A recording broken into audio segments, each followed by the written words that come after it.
नमस्ते सबैजनालाई स्वागत छ मेरो युट्युब च्यानलमा। आज हामीले एउटा सलाद बनाउँदै छौं जसको नाम छ ग्रीक सलाद। यो ओल्ड फेमस सलाद हो। आउनुहोस् कसरी बनाउने अब सँगै बनाऊ। ग्रीक सलाद बनाउनको लागि मैले यो इन्ग्रेडियन्ट्सहरु युज गर्दै छु। सुरुमा छ यो लेट्युस, टमेटो, ओनियन, बेल पेपर अथवा क्याप्सिकम, क्युकम्बर, पेटा चीज,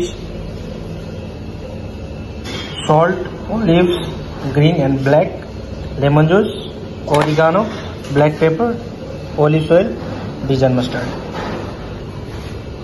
सुरुमा हामीले ड्रेसिङ बनाउँछौं। ड्रेसिङको लागि मैले लेमन जुस,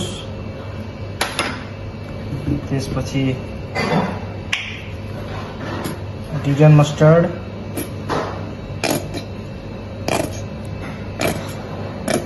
थोरै लिएको छु, ब्लैक पेपर, सल्ट, यसलाई मिक्स गर्छु।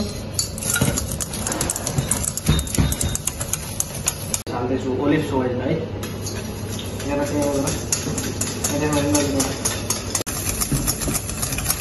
थोरै ओरिगानो हाल्छु मैले यसमा।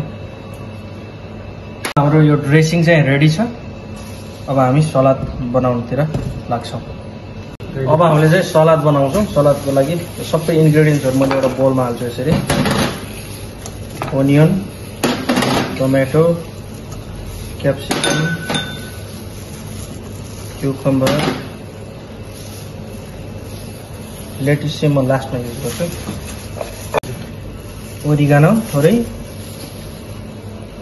सल्ट, ब्ल्याक पेपर, थोरै यो ड्रेसिङ पनि यसमा मिक्स गर्छु।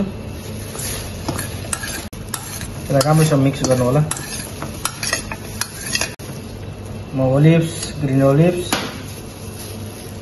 ब्ल्याक ओलिभ्स थोरै यसलाई मिक्स गर्छु एकतिर।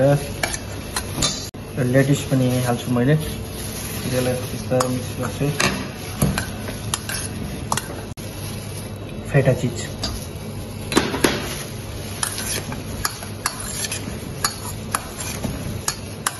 मैले अब प्लेटिङ गर्दैछु।